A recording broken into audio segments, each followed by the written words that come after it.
아내들이여 자기 남편에게 복종하기를 주께 하듯 하라. 남편이 아내의 머리에 그리스도께서 교회를 이루는 것 같으니 너가 바로 몸에 주시니라. 그러므로 교회가 그리스도에게 하듯 아내들도 범사에 자기 남편에게 복종할지니라.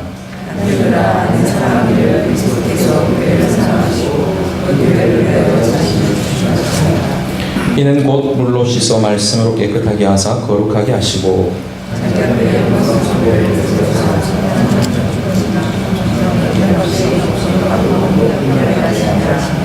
이와 같이 남편들도 자기 아내 사랑하기를 자기 자신과 같이 할지니 자기 아내를 사랑하는 자는 자기를 사랑하는 것이라.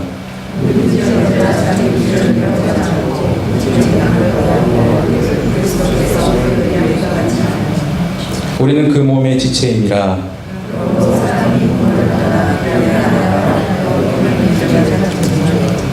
이 비밀이 크도다. 나는 그리스도와 교회에 대하여 말하노라. 그러나 너희도 각각 자기의 아내 사랑하기를 자신같이 하고 아내도 자기 남편을 존경하라. 아멘. 네, 부부에 대한 이야기, 하나님께서 우리에게 주시는 건강하고 건전하고 거룩한 부부의 관계가 어떠한 관계인지를 말씀을 통해서 확인하는 시간들이 되었으면 좋겠습니다. 여담 하나 하도록 하겠습니다. 마지막엔 좀 많이 웃어주시면 좋겠습니다. 굉장히 썰렁할 수도 있는데 사람이 죽어서 이렇게 천국에 가면 천국 입구에 베드로 사도께서 지키고 계신답니다. 그리고 이거는 형식상 천국에 드리기 위해서 간략하게 테스트를 한다고 합니다. 그런데 어느 날 부부가 한날 한시에 돌아가셨습니다. 그래가지고 천당 입구에 도착을 했습니다. 그런데 남편이 먼저 도착을 했어요. 그래가지고 베드로 사도를 만났습니다. 베드로 선생께서 이제 형식적인 시험이니까 테스트니까 질문을 합니다. 곰곰이 해보다가 어떤 질문을 할까 싶어서 어디서 왔습니까? 이렇게 물으니까 한국에서 왔대요. 한국에서 왔다 하니까 자 그러면 한국을 영어로 써보십시오. 그러니까 뭐 코리아 간단하게 쓰죠. 그러니까 패스. 그래서 천국으로 딱 들어가려고 하는데 이 베드로 선생께서 화장실을 가고 싶으셨어요.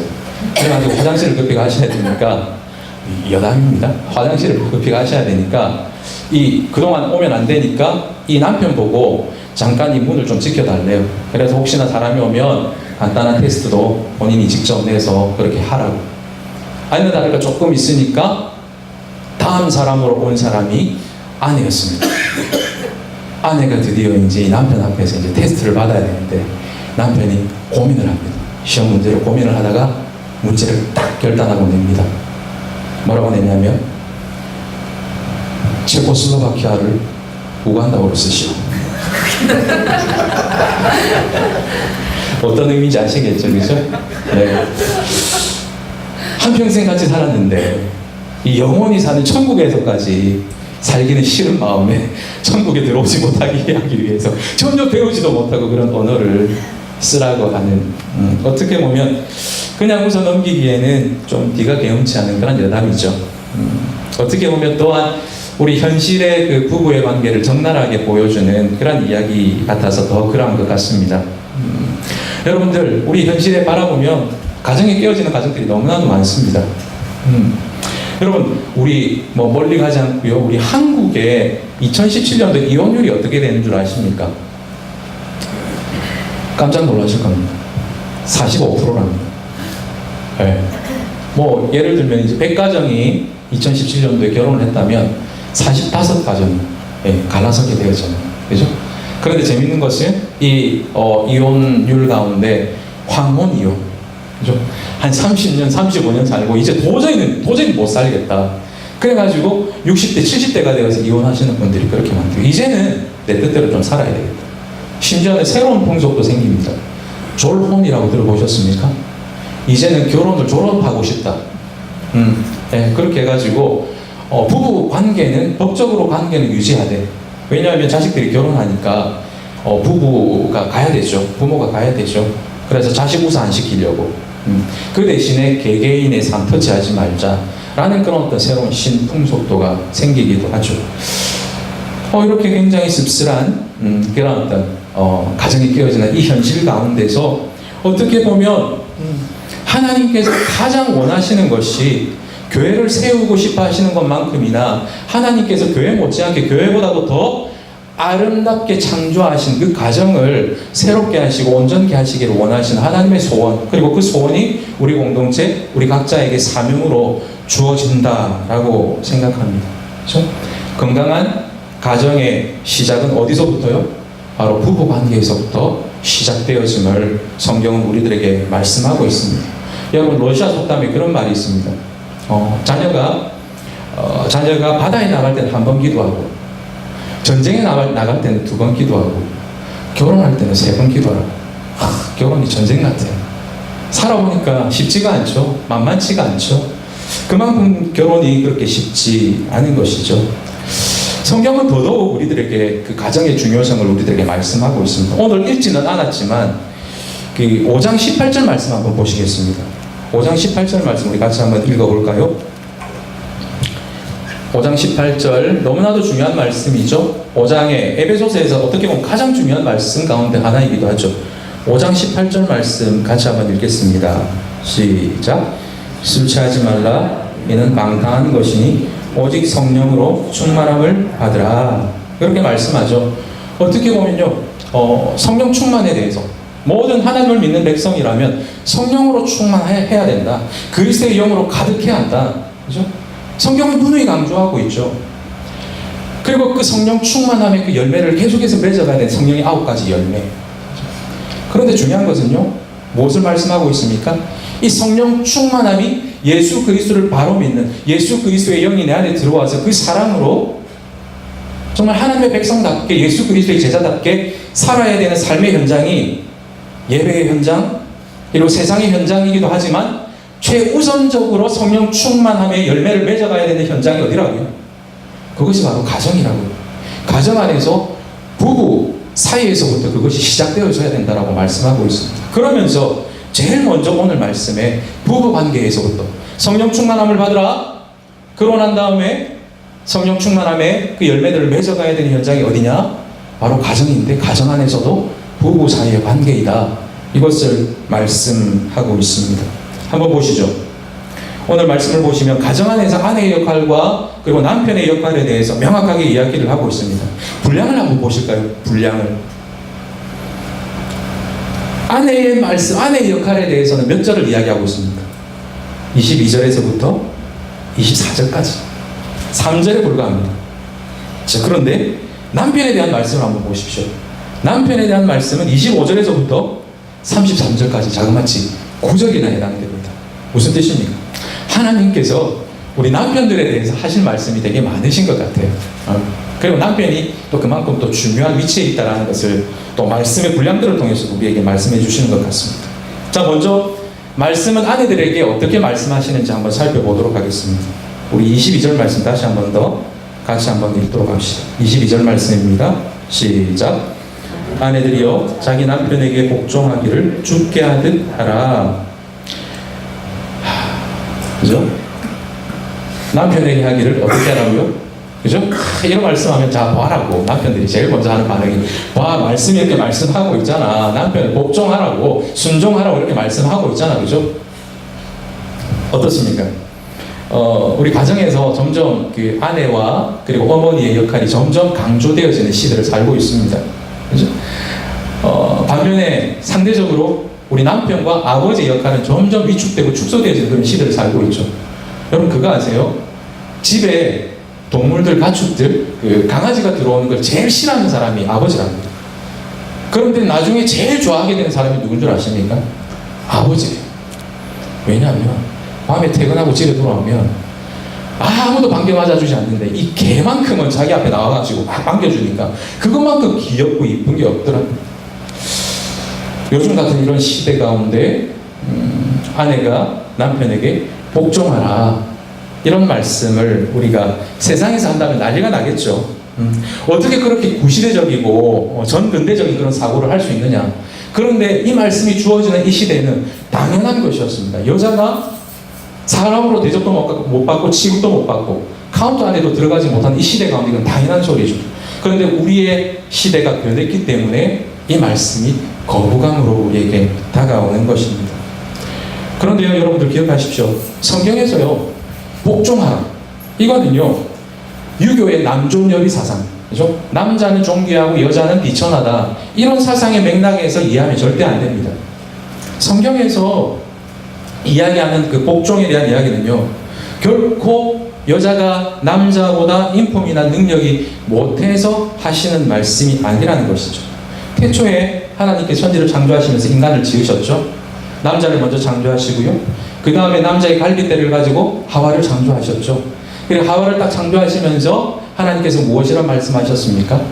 돕는 배필로, 그죠? 돕는 배필로 이렇게 하나님께서 하와를 지으셨다라고 이렇게 이야기를 하고 있습니다. 여러분, 헬퍼라는 이야기죠.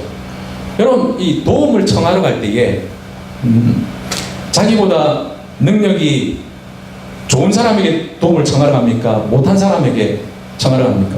수학 문제를 푸는데 너무 못 풀겠어요. 자기보다도 지식도 공부 못하는 아이에게 물어보러 갑니까? 아니면 탁월하게 공부를 잘하는 친구에게 물으러 갑니까? 잘하는 사람에게 가죠. 네. 헬퍼라는 것은요, 열등하지 않다는 것을 말씀하고 있습니다. 단지 하나님께서 말씀하시는 것은 능력의 차이가 아니라 창조의 순서다. 하나님께서 질서의 순서를 통해서 하나님께서는 남자를 먼저 만드시고 여자를 뒤에 만드시는 것이다. 우열이 아니다. 알기 위해서 물건 사고 있는데 앞에 선 사람이 뒤에 선 나보다도 우등하고 뒤에 서 있기 때문에 내가 열등하지 않죠. 단지 순서라는 것이죠. 질서라는 것이죠. 저는 여성분들의 능력을 인정합니다. 아마 우리 공동체 안에 있는 우리 남성분들은 여성분들의 그 능력을 다 인정하고 계실 겁니다. 요즘도 보면 뭐 기업의 CEO들, 그죠? 정치계의, 문화계의, 스포츠계의, 스포츠계의 세계 탑 10 안에 드는 여자 선수들 가운데 골프 중에 아마 한 너댓 명은 아마 우리 한국 선수들이 아닐까 싶어요. 그죠? 제가 알고 있기로는 전인비, 박인비입니까? 네, 그런 선수들 탁월하죠. 남성들 못지않습니다. 어떤 부분에 있어서는 남성들보다 여성들이 더 탁월합니다. 남성들은 단순 무식합니다. 그래서 단무지라고 하죠. 단순하고 무식하고 진짜는 제가 차마 예배 자리에서 말씀을 못 드리겠습니다. 굉장히 단순합니다. 그런데 여성은 굉장히 complicated, 굉장히 복잡합니다. 섬세합니다. 차분함까지 더해져 있습니다. 그래서요, 이렇게 내놓는 결과들을 보면 탁월합니다. 요즘 그 초등학교의 선생님들이 여자밖에 없는 거 아시죠? 남자 선생님을 구하기가 너무나도 힘들답니다. 왜냐하면 교육대에 남자들이 들어가지 못한대요. 여자들이 공부를 너무 잘해가지고. 심지어는 공공기관에서도 사람들을 채용할 때에 남자 몇 명, 여자 몇 명 하는 이유가 무엇인 줄 아십니까? 남자, 여자 구분을 안 지어놓으면 남자는 합격하지도 못한대요. 한 80%, 90%가 여자들이 탁월하게 점수를 받는데요. 그런 것만 봐도 여성들은 탁월합니다. 심지어 목사님들 가운데서 여자 목사님들, 어떤 교단은 목사님 안수를 주는 교단이 있고 안수를 안 주는 교단이 있습니다. 그런데 저는 약간 찬성하는 쪽입니다. 왜냐하면 이 여자 목사님들 설교를 들어보면 감히 우리 남자들이 범접할 수 없는 아주 섬세한 그 마음을 터치하는 그런 감정들이 있습니다. 저거는 언터처블. 네. 그런 여자 목사님들이 계세요. 탁월하죠. 자, 그럼에도 불구하고 성경은 무엇이라 이야기하고 있습니까? 복종하라. 복종하라. 뭐라고요? 이것은 하나님께서 정하시고 세우신 그런 권위와 질서를 위해서 그렇게 하라고 그렇게 말씀하고 있습니다. 우리 23절 말씀도 우리 같이 한번 읽어보도록 하겠습니다. 23절 말씀 같이 한번 읽겠습니다. 시작. 이는 남편이 아내의 머리됨이 그리스도께서 교회의 머리됨과 같음이니 그가 바로 몸의 구주시니라. 이렇게 말씀하죠. 주님과 교회의 그 관계를 체험할 수 있는 곳이 그 부부 관계이다. 네, 그렇죠? 그러면서 이 주님과 교회 관계를 통해서 비유를 들어서 설명하고 있습니다. 죽게 하듯 하라. 이렇게 말씀하고 있죠. 교회 안에 질서가 있듯이 가정 안에도 하나님께서 부여하신 그 질서와 그 권위가 있다는 것입니다. 권위가 무너지면요, 질서는 다 무너지는 것이죠. 가정을 바로 세우기 위해서 하나님께서 남편에게 권위를 주셨고, 아내에게 하나님께서 남편에게 그 부여하신 그 권위를 존중하고 인정하라고 말씀하시는 것이 바로 이 말씀입니다.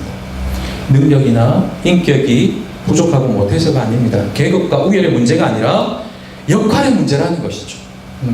남자는 헤드 역할로, 머리 역할로 결정하고 추진하고 방향을 정하고, 아내는 그 결정과 그리고 방향을 정하는 것에 방해받지 않도록 최선을 다해서 뒷바라지 해주는 역할이 바로 여성의 역할이다. 그렇게 말씀하고 있습니다. 이런 이야기를 딱 하면 어떤 여자분들은 그렇게 이야기를 합니다. 누구를 지정해서 하는 이야기는 아닙니다. 네. 남편이 순종할 만해야 순종을 하지. 그죠? 능력이 있나? 그렇다고 성격이 좋나? 인물이나 좀 괜찮으면 좋겠는데 기도 제대로 못 찾고 누구를 꼭 지정해서 이야기하는 건 아닙니다. 네. 다 그런 거죠. 부족하죠. 연약하죠. 하나님은 어떻게 말씀하십니까? 자격 있는 남편만, 능력 있는 남편만 순종하라고 하지 않으십니다. 그렇다고 또 모든 남자들에게 다 순종하고 순복하라고 말씀하지 않으세요. 오늘 말씀 보십시오. 22절. 자기 남편에게 복종하라. 자기 남편에게 순종하라. 그렇게 말씀하십니다. 그래서 어떤 아내들은 그런 이야기를 하는 아내도 들어봤습니다. 남편 개조 5개년 프로젝트. 너무 부족해요, 남편이. 그래가지고 남편을 이렇게 개조시키는데 5년 동안, 10년 동안 그렇게 막 애써 투자를 했지만 사람이 변합니까? 안 변하죠. 잘 안 변하죠. 괜히 이제 아내 같은 경우는 스트레스만 받고요. 그래서 빌리 그레함 그 목사님의 사모님이셨던 루스 그레함 목사님이 아주 유명한 말씀을 하셨습니다. 어떤 말씀을 하셨냐면, 내 남편을 변화시키는 일은 하나님이 하실 일이고, 내가 할 일은 내 남편을 있는 그대로 받아들이고 사랑하는 것이 내가 해야 될 일이다. 그렇게 이야기를 했죠. 여러분, 자격이 없어 보여도요, 실수가 많아도 하나님의 말씀에 순종해서 남편에게 복종하면요, 내가 바뀌는 것이, 내가 바꾸는 것이 아니라 하나님께서 남편을 바꿔가는 줄 믿습니다.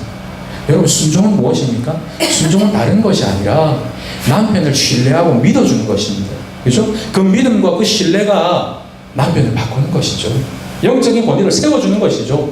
그 권위를 존중해주고 존경해주는 게 남편을 바꿔가는 것입니다. 미움으로 무시하지 말고요. 남자가 서야 가정이 든든하게 세워지는 것이죠. 여러분들, 서유럽 아시죠? 서쪽 유럽. 로마 시대 때 그 서유럽 쪽에서는 야만인들이 가득했습니다. 바이킹을 비롯하여서 바바리안들이라고 했죠. 야만인들이 가득했고요. 그 당시에 로마 시대 때 이 바바리안들이 끊임없이 로마를 침략해 왔습니다. 그래서 약탈해 가고요, 여자들을 데려가고요. 이 바바리안들, 이 야만인들 팬티만 입고 돌아다니는, 등치만 커가지고 먹기만 좋아하고 막 이런 사람들, 그죠? 아주 잔인한 사람들. 이 사람들이 로마를 이렇게 약탈하면서 무엇을 이렇게 가져갔냐면, 이 로마에 있는 여자들을 다 잡아갔습니다. 특히 어떤 여자들을 잡아갔냐면 크리스찬 여자들을 다 잡아갔어요. 왜냐하면 이 사람들이 세계 각국을 약탈을 해보니까, 여자들을 데려와 보니까 너무 난잡해요. 그런데 로마에 있는 크리스찬 여자들만큼은 정조관념도 분명하고요, 여자들이 반듯하고요, 정숙하고요. 네. 그래서 이 바바리안들이 이 크리스찬들을 여자들을, 처녀들을 잡아가죠. 그리고 우두머리들이 아내를 삼습니다. 여러분, 이러고 난 다음에 어떤 일들이 벌어지는 줄 아십니까? 이 여자들이 너무 반듯해요. 너무 정숙해요. 그래서 결국에는요, 이 바바리안 족장들이 변하기 시작하는 것이죠. 이 족장들이, 이 야만인들이 나중에는 크리스찬들이 되어집니다. 이 사람들이 누군 줄 아세요? 지금 서유럽 쪽에 있는 영국, 프랑스, 독일, 덴마크, 아일랜드, 그죠? 스웨덴, 이런 나라에 있는 귀족들이 있죠. 귀족들이 바로 그 크리스찬 아내들을 통해서 변화되어진 바바리안들입니다. 그런 역사들이 있었다라는 것이죠. 여러분, 아내의 삶은요, 침묵의 메시지입니다. 많은 말을 하지 않더라도 믿음을 가지고 묵묵하게 섬기는 그 삶, 그 삶이 남편을 감동시키고 변화시키는 줄 믿습니다. 믿음의 본질은 결코 타협하지 않아도 겸손과 순종으로 남편을 세워주고 격려하고, 남편은 아내의 존중과 존경과 칭찬을 먹고 사는 아주 단순한 존재라는 것을 기억하시길 바랍니다. 여러분, 밉죠. 미울 때도 있습니다. 제가 봐도 남편으로서 참 미울 때가 있을 것 같아요. 제 스스로를 봐도, 저희 아내를 생각해 볼 때. 그럴 때 그런 마음 가지십시오. 우리 속담에 미운 놈 떡 하나 더 준다고요. 칭찬해 주십시오. 미울 때마다 칭찬과 격려와 존경을 해 주십시오. 그럼 남편은 더욱더 아름답게 믿음의 가장으로 변화되어질 줄 믿습니다. 아멘 소리가 작습니다. 네, 그 다음으로 남편에게 주는 메시지를 오늘 또한 말씀하고 있죠. 남편에게 주는 메시지 우리 한번 보시죠. 여성들에게 주는 메시지를 이렇게 들으면서 고개를 이렇게 끄덕끄덕 하셨던 남편들, 거 봐라, 성경은 이렇게 이야기를 하지 않느냐. 그 다음으로 바울은요, 굉장히 묵직한 메시지를 남성들에게 던지고 있습니다. 하나님께서 남편들에게 권위를 주셨는데, 그런데 그 권위를 마음대로 휘두르라고 주신 권위가 아니라는 것입니다. 하나님께서 주신 그 권위를 잘못 사용하면요, 아내가 다치고 자녀가 병들고 결국에는 가정이 깨어지는 것이죠. 지배하고 억압하고 협박하고 강요하라고 그 위치에, 머리에 위치에 두신 것이 아니라는 것입니다. 이것은요, 책임감을 가지시라고 주신 권위라는 것을 말씀하고 있습니다. 남편이 그 권위를 가지고 가져야 되는 그 책임감이 무엇이라고요? 오늘 말씀에 우리 25절 말씀 같이 한번 읽어보도록 하겠습니다. 25절 말씀 같이 한번 읽어보도록 합시다. 시작. 남편들아, 아내 사랑하기를 그리스도께서 교회를 사랑하시고 그 교회를 위하여 자신을 주신같이 하라. 네, 그 권위를 가지고 무엇을 해라고요? 책임을 감당해야 되는 것이다. 그죠? 그 책임을 감당하는 것인데 그것이 무엇이다? 사랑하는 것이다. 그리고 그 사랑을 어떻게 사랑하라고요? 예수 그리스도가 교회를 위해서 자기의 모든 것들을 내어주신 것처럼 그렇게 섬기고 사랑해야 한다라고 말씀하고 있습니다. 그리스도께서 어떻게 교회를 사랑하셨습니까? 조건 없이 주셨습니다. 자기의 시간을, 자기의 마음을, 열정을, 마지막에는 생명까지, 십자가죠. 그렇죠? 죽으시면서까지 그렇게 사랑하셨다는 것이죠. 무엇을 말씀하고 있습니까? 남편이 죽어야 된다는 것입니다. 좀 부담스럽죠. 그죠? 그런데 성경은 정확하게 이야기를 하고 있습니다. 네가 죽는 그 사랑이 기초가 되고 거름이 되고 양분이 되어서 가정을 살리게 된다. 그것을 말씀하고 있습니다. 혈기가 죽고 자존심이 죽고 난폭한 말이 죽고 모난 성품이 죽어야만 우리의 가정이 건강하게 세워질 수 있다고 말씀하고 있습니다. 목숨을 주시면서까지 우리를 사랑하신 그 그리스도의 사랑을 남편들에게 요구를 하고 있습니다. 우리가 목숨을 내어 걸면 못할 게 뭐가 있겠습니까? 어떤 남자가 너무나도 마음에 드는 여자에게 프로포즈를 합니다. 프로포즈를 하면서 이렇게 이야기를 하죠. 당신을 내 목숨을 바칠 정도까지 내가 사랑을 합니다. 여러분들 다 그런 고백 한 번씩 해보지 않으셨습니까? 그리고 그런 고백들 다 받아보셨죠? 받아보셨죠? 그죠? 안 받아보셨다고 고개 흔드시는 분이 계시네요. 네, 목숨 바치기까지 사랑합니다. 한 번은 저희 아내가 지갑에 있는 쪽지를 딱 보여주는데, 와, 제가 어떻게 그런 고백을 했는지 제가 막 있더라고요. 닭살이 막 몸이 오그라질 정도의 그런 닭살이 돋는. 그래서 그렇게 이야기를 합니다. 그러니까 여자가 굉장히 부담스럽죠. 그렇게 이야기를 합니다. 어떻게 이야기하냐면, 나를 위해서 목숨을 바칠 필요까지는 없습니다. 그런데 그 대신에 그 정도로 나를 사랑한다면 그런 마음으로 평생 저를 위해서 저녁 설거지를 해주세요. 그러니까 남편이 그건 죽어도 못하겠습니다. 그러답니다. 아주 어렵겠다. 네. 이게 어떻게 보면 우리의 실상이죠. 말은 죽는다라고는 하지만 결코 죽을 수 없는 존재가 바로 저희들이죠. 그런데 성경이 우리를 실제로 죽으라고 이야기하는 것이 아닙니다. 그만큼 죽을 각오를 가지고 그렇게 아내를 사랑하고 가족을 섬기라고 그렇게 말씀하고 있습니다. 이 말씀을 이렇게 준비하면서 우리가 어떤 부분에 있어서 죽음을 각오하면서 아내를 섬길 수 있을까? 그런 생각을 해볼 때에 가장 제 머릿속에 딱 부딪히는 부분이 아내와의 대화입니다. 대화. 이 아내와 남편의 대화는 너무 달라요. 그죠? 언어가 너무나도 틀리기에 그 금성에서 온 여자, 화성에서 온 남자 그런 책도 있죠. 아니 언어 자체가 틀리다라는 것이죠. 한 20분, 30분 끊임없이 이야기를 합니다. 그죠? 남편을 쭉 들어줘요. 그리고 남편이 나중에 듣다가 한마디 하죠. 결론이 뭔데? 핵심이 뭔데? 그걸 잠깐 요약을 해봐. 말하는 포인트가 뭐냐고 이렇게 이야기를 하죠, 남편은. 근데 이야기를 들어보면 그 말에 포인트가 없습니다. 그죠? 그럼 뭐 어떻게 보면 또 다시 달리 말하면 이 여자분들이 하는 모든 이야기가 다 포인트예요. 그죠? 그런데 남자들은 어떻습니까? 뭔가 들으면서 결론을 내줘야 될 것 같고 답을 이야기해줘야 될 것 같고. 그런데 여자들이 원하는 것들은 무엇입니까? 그냥 들어주는 것만으로도 그죠? 충분하게 이 여자분들이 그 대화를 받아들여요. 저도 잘 못합니다. 제가 하는 말이 맞죠? 공감해주고 그죠? 고개 끄덕여주고 같이 이렇게 동정해주는 그 정도를 원하는 것이죠.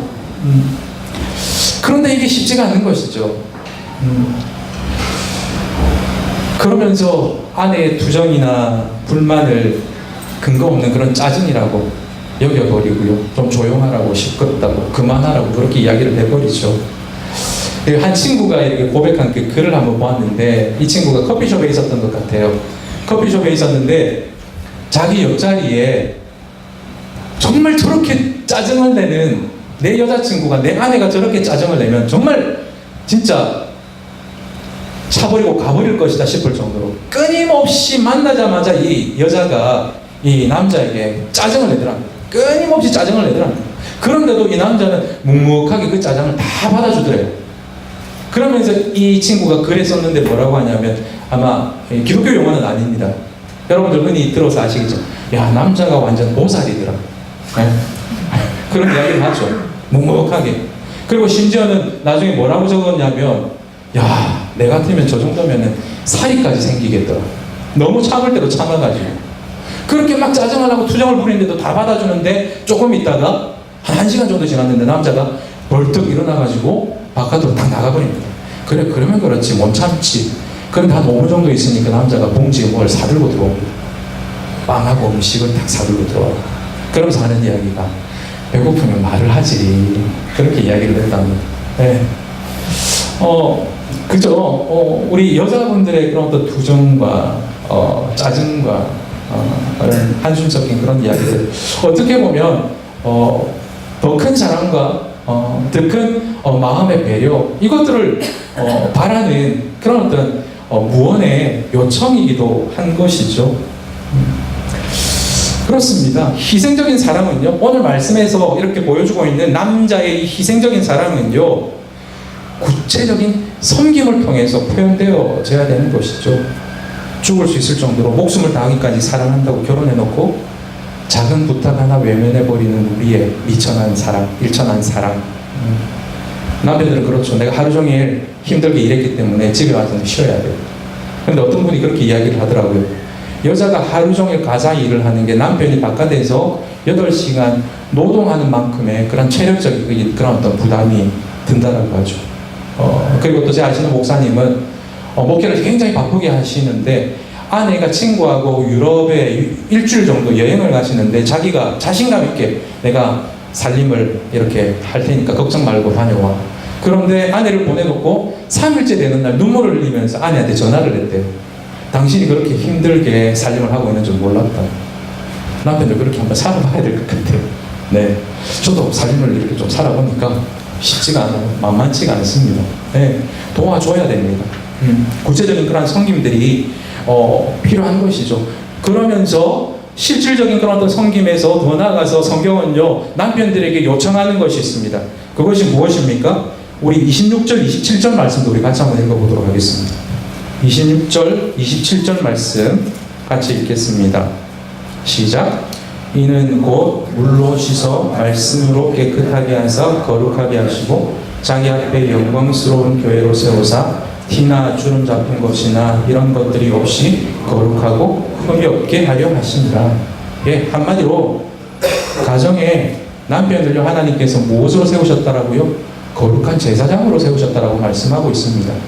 우리의 실천적인 그런 성경과 헌신과 아내를 향한 그 사랑을 통하여서 궁극적으로는요 말씀으로 하나님 앞에서 영화로운 교회로 거룩한 하나님의 백성으로 세우기 위해서 우리에게 그 사랑의 그 행동을 요청하신다라고 이렇게 말씀하고 있습니다.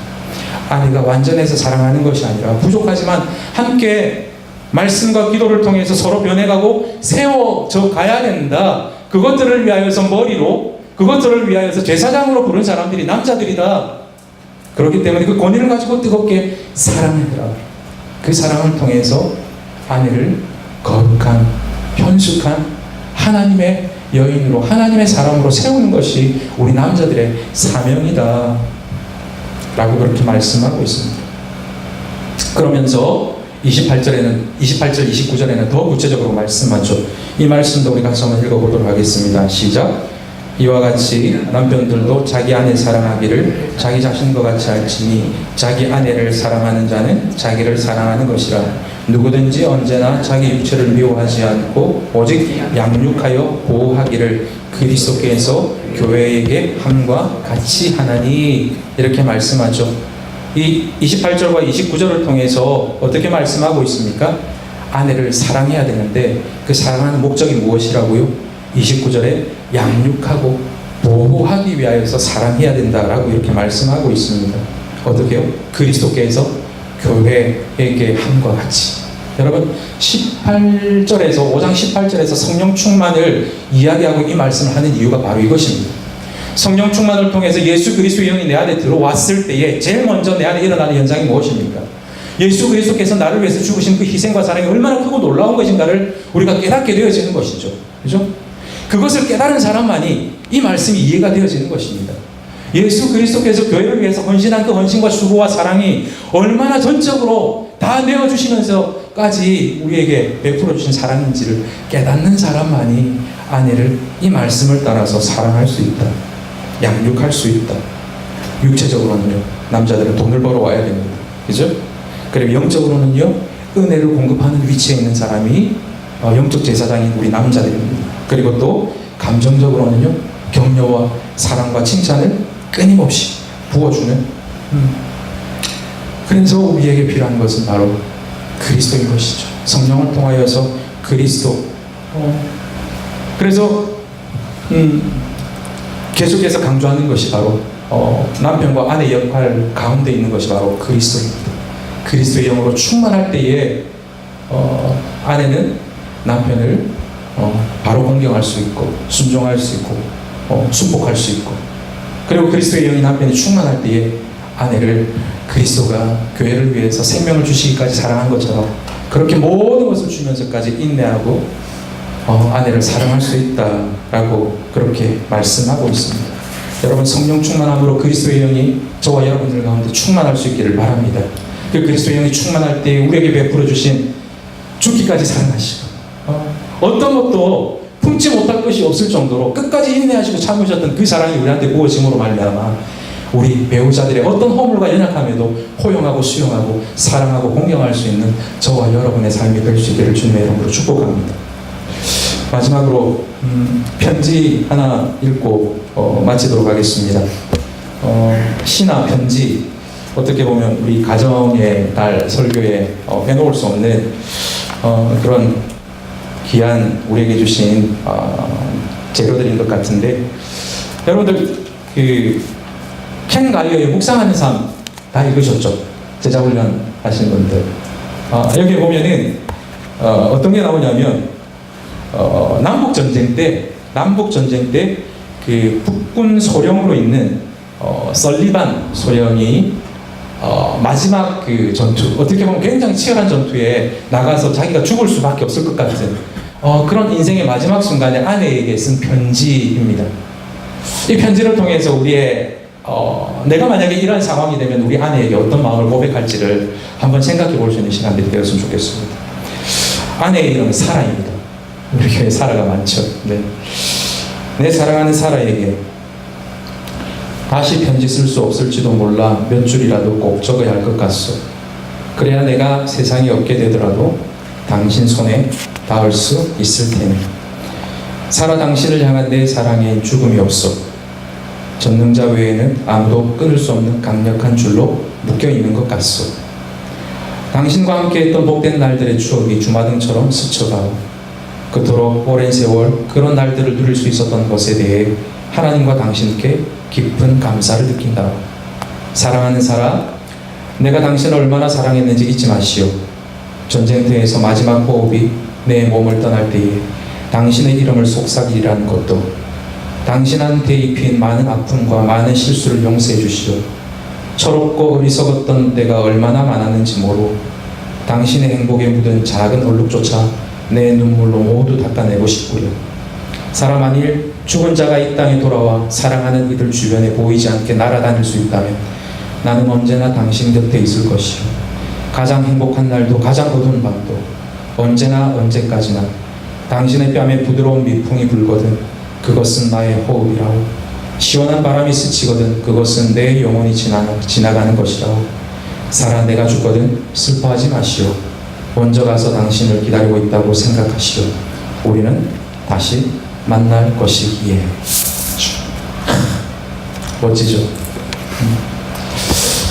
아내를 향한, 남편을 향한 인생의 마지막 순간에 우리 아내를, 남편을 바라보는 그 마음이 지금을 살아가는 우리의 마음이 될 수 있기를 바랍니다. 그죠? 그럴 때에 우리가 함부로 막대했던 우리의 아내가 하나님께서 우리에게 허락하신 너무나도 귀한 선물인 것을 깨닫게 되는 줄 믿습니다. 그리고 그럴 때에 교회를 향한 예수 그리스도의 그 마음이 우리의 마음에 녹아드는 줄 믿습니다.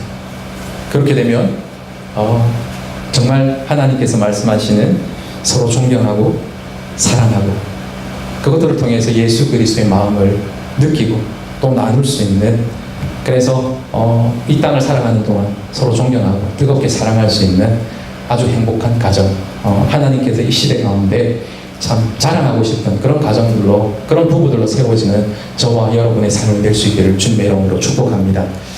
이 시간 우리 주신 말씀들을 생각하면서 함께 찬송하며 나가도록 합시다. 찬송가 205장